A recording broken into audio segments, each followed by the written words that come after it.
Olá pessoal, eu sou o Marcelo. No vídeo de hoje falaremos sobre Cloud Computing da Microsoft, especificamente sobre o exame AZ-104.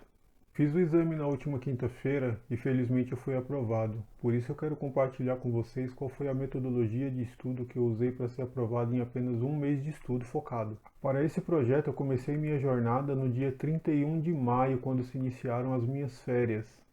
Pensei, tirei 15 dias de férias, mas eu não posso viajar, que a gente está no meio de uma pandemia. Eu também não estou vacinado, tá frio para ir para praia, é capaz de eu chegar na praia, ter polícia lá e pôr eu para correr. Não vou ter nada para fazer durante 15 dias, então eu vou tirar uma certificação. Vamos começar detalhando os tópicos e os seus respectivos itens, sendo o tópico 1 material pago que eu usei de estudo. Tá? De material pago eu usei um curso focado de AZ-104. Esse curso ele é online e ele correspondeu a 50% de todo o tempo dedicado ao estudo. 50% no caso deu 15 dias. Esse material eu estudei ele todo dia, 15 dias, focado direto de 8 a 9 horas por dia, lembrando que eu estava de férias. A primeira dica que eu vou dar para vocês é referente resumo.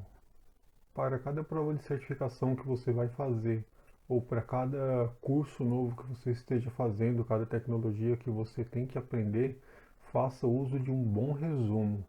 No caso, eu assisti a aula com o portal aberto, com a minha subscription aberta e com o Word aberto. Então, tudo que eu ia fazendo de significativo, eu já tirava o print e destacava de amarelinho lá com a ferramenta de captura nativa do Windows 10, colava lá no meu Word, colocava as considerações necessárias e salvava. Eu destaco que o resumo ele é útil, ele é muito importante porque ele não vai ser só consultado como sua base de material para prova de certificação, e sim vai ser o seu guia de bolso para futuras implementações, tá? A prova do Azure ela aborda diversos conceitos, então assim, você aprende esses conceitos e como tem muito detalhezinho, esses detalhes têm que estar documentados em algum local de fácil acesso. Por isso do resumo. Uma segunda dica que eu vou dar é referente ao acompanhamento de gastos, tá? Para a gente não ser pego de surpresa aí. Lembrando que o Azure ele é um serviço de nuvem, mas tudo que você for configurar lá, todos os recursos, ele tem um preço. Então, assim, acompanhe diariamente na sua subscription qual o seu gasto, tá? Em todo esse mês que eu passei dedicado estudando para a prova, eu acompanhei diariamente. Então, você vai tendo a base dos recursos que mais gastam e os recursos que menos gastam. Então, além do budget que você coloca lá, que é um limite que você seta para que você quer gastar, ele te avisa quando chegar em 90%, 80% do valor a definir, ele te manda um e-mail de ó, tá chegando perto do valor que você determinou para gasto. Além do budget, eu acompanhava diariamente, então você já vai tendo os parâmetros de quais os recursos que mais gastam. Então faça uso do acompanhamento de gastos de um dia para o outro da subscription. Usou o recurso, criou o recurso, implementou, documentou, colou no Word, salvou o Word, não tem mais dúvida de como funciona. Se é um recurso que você vai usar no dia seguinte para o laboratório, pausa o recurso, no caso o Virtual Machine. Ou se é algum recurso que você não vai mais fazer uso, já implementou, já não tem mais dúvida como funciona, deleta o recurso, tá? Ao todo, pessoal, eu passei um mês usando o Azure e implementei vários recursos. Para fins de curiosidade, chegou minha fatura do cartão e eu gastei em torno de 37 a 38 reais, tá? E isso com essa tática de documenta, não está mais usando, deleta todos os recursos. Então foi entre 37 e 38 reais que eu usei. Não tive nenhuma surpresa, tá? Passado o período de 15 dias focado fazendo a Z104, o curso focado em tempo integral o dia todo, lá assistindo aula, fazendo recurso, alimentando o resumo, refazendo, apagando, deletando, refazendo para entender no bit ali o que eu estava fazendo, o porquê das coisas, acabou minhas férias. Eu lembro que eu acabei com 15 dias, tá?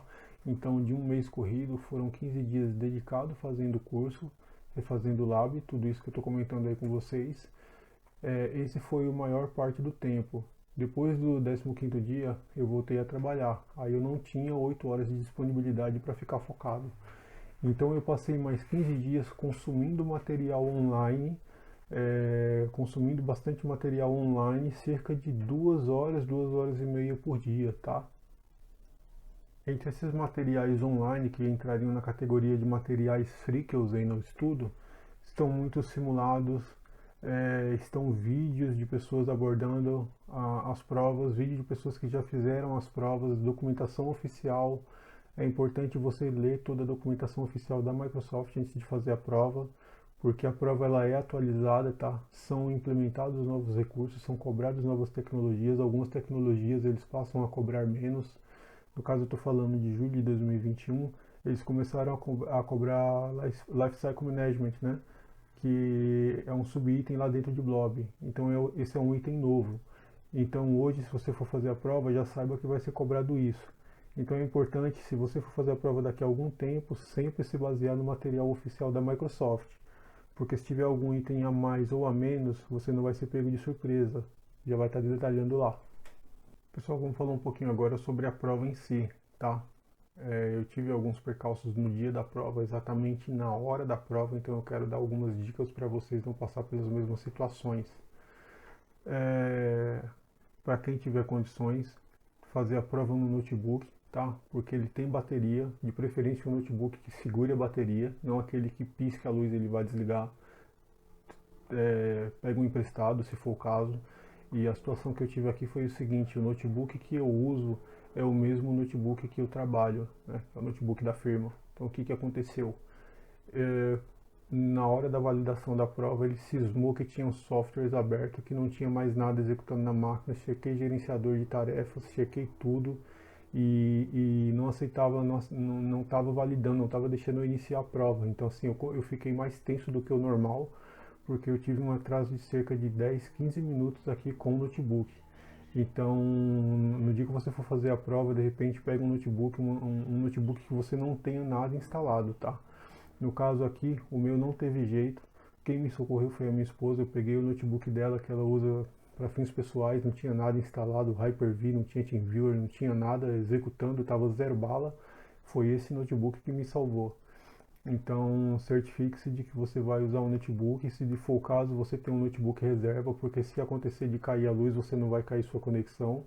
Deixe o celular ali carregado também com 3G. Se acontecer de cair a internet, talvez você tenha um tempo aí para ligar o 4G, rotear a conexão, conectar o seu celular.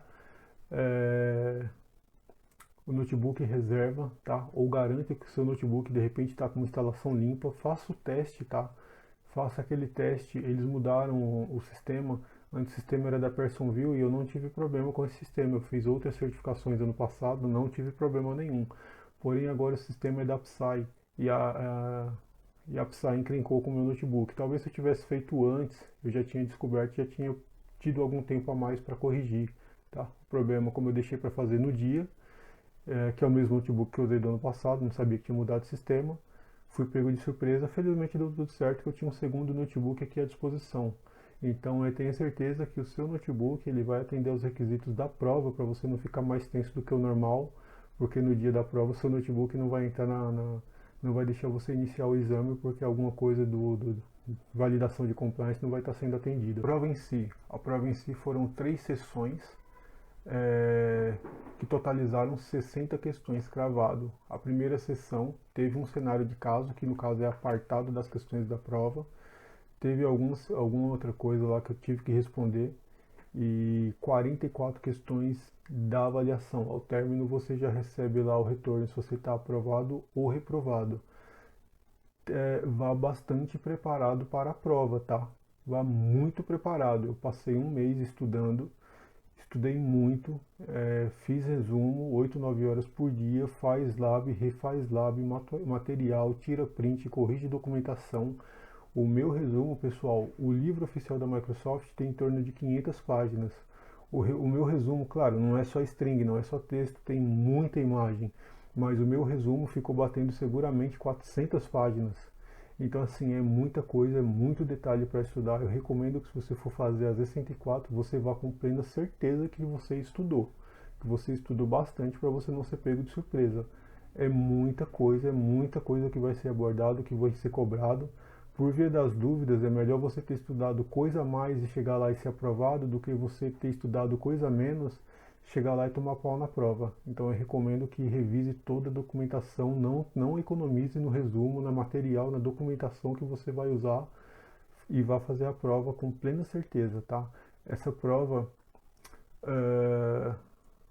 diversos simulados que eu fiz tinham questões que a minha esperança era cair elas, e foi justamente as que não caíram, aliás.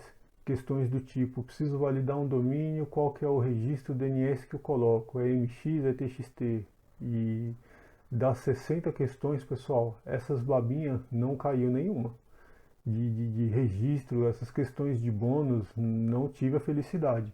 Pode ser que tenha sido alguma pegadinha, porque antes de você começar a prova, ele te pergunta dos 5 itens do exame qual o seu nível de experiência. Então você é expert, você é intermediário ou você é iniciante.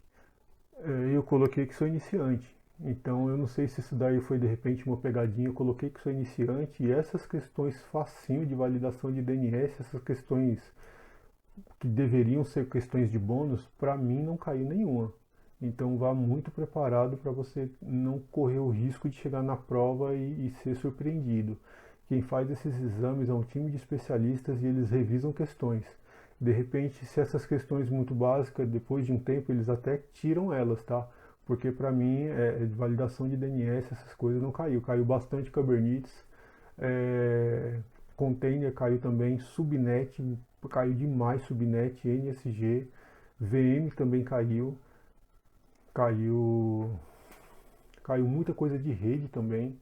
Storage caiu muitas situações de storage, de blueprint, caiu muita coisa de migrar dados de blueprint para storage, que tipo de storage que você vai usar, como que você faz para migrar blueprint para lá, entendeu? Caiu zona de replicação, então revisa bastante que vai cair muita coisa de rede, vai cair muita coisa de storage. Azure AD também caiu e a vida tem dessas ironias. Eu achei que eu ia zerar Azure AD, uma coisa que a gente já trabalha direto, e eu fiquei com receio de storage. Então eu caí matando na parte de storage a vida tem uma série de ironias e uma delas foi que storage que eu fiquei com medo eu consegui gabaritar e Azure AD que eu tinha convicção que é o que eu faço no dia a dia eu quase tomei pau.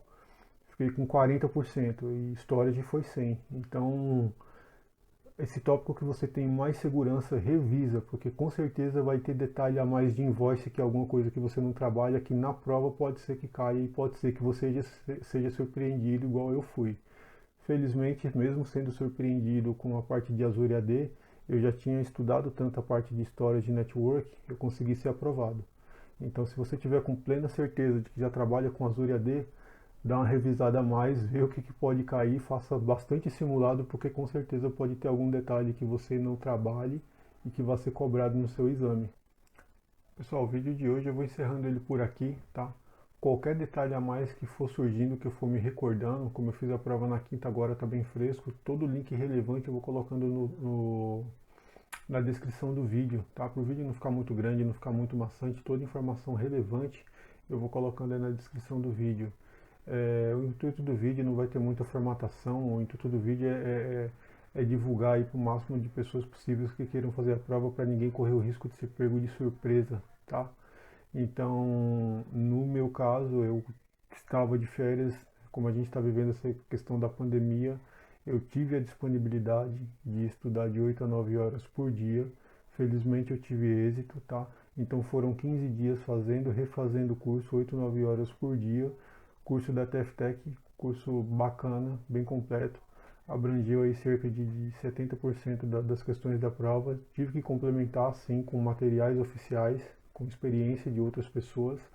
É até bom você ver outras experiências, outras pessoas te dão alguns outros pontos de vista de cenários que podem ser contemplados na prova.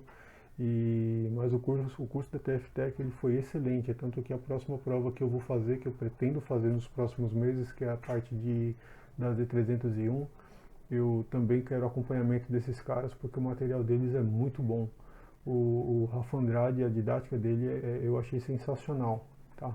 Então esse foi o principal material que eu usei e complementei por fora, talvez por insegurança minha, se eu só tivesse feito com eles, o resultado seria o mesmo, mas eu preferi uma segunda opinião, consumir vídeo também de um outro cara que eu gostei bastante do conteúdo, do jeito que ele abordou. Senti que a experiência, se eu tivesse, ao invés de ter feito o curso da TFTech, eu tivesse feito o curso dele, talvez a experiência seria a mesma. O nome dele é Zeca Nunes. E consumi material dele também quando eu fiz a primeira certificação de cloud, que era a Z900, e gostei bastante do treinamento dele. Teve outro material que eu vi, tudo material free, tá pessoal? Tudo material de YouTube, de um outro rapaz lá também, chamado Josué Vidal. Didática do cara também excelente, então tudo que ele foi falando eu fui confrontando com o curso que eu tinha feito da TFTech, então as coisas bateram, então isso te dá uma segurança a mais. Então resumindo pessoal, no meu caso eu consegui estudar focado aí porque eu estava de férias 8, 9 horas por dia, 15 dias eu matei o curso, e aí eu passei mais 15 dias fazendo simulado, revisando documentação, refazendo lab, e consumindo material por fora. Esses últimos 15 dias foram 2 horas e meia por dia, tá? Calhou também que eu poderia ter feito a prova em menos tempo, mas com essa questão de pandemia, no dia que eu fui agendar a prova só tinha para uma semana depois. Então é muita gente fazendo prova, principalmente por causa dessa flexibilidade de poder fazer a prova online, é muita gente fazendo. Então eu passei 15 dias revisando material 2 horas por dia, mas sinceramente, com 5 dias de revisão de simulado, eu já me sentia apto. Eu precisei esperar mais 10 por indisponibilidade de agenda da Psy, que foi quem me avaliou no dia, tá? Então, claro, em todos esses materiais aí que eu citei, seja da TFTech, do Rafa Andrade, seja do Zeca Nunes, seja do Josué Vidal, eles estimam um prazo, de repente nem todo mundo está de férias, consegue fazer esse tempo todo que eu falei. O que bateu da informação deles? Eles estimam que se você estudar 2 horas por dia, em cerca de 2 meses você consegue ser aprovado, tá? Então se você não tiver essa demanda de poder estudar todo esse tempo daí que eu falei, a média deles é estude de 2 horas, 2 horas e meia por dia, que em 2 meses você obtém a aprovação, tá bom? Essa no caso foi a minha experiência, como eu tinha todo esse tempo, eu consegui fazer um pouco menos consegui fazer em um mês, mas se você não tem com esse tempo todo, em 2 meses aí 2 horas por dia, você está apto a fazer a prova. Só estude bastante e faça a revisão, porque eu não achei uma prova tão tranquila, tá? É uma prova que cobra muito detalhe técnico mesmo. Então eu espero que esse vídeo chegue aí ao máximo de pessoas que pretendem fazer a Zen 104 e que tenham dúvidas. Espero que chegue no maior número de pessoas, ajudar a maior quantidade de gente aí possível. E eu espero que vocês tenham gostado do vídeo. Tá aqui pessoal. Até a próxima.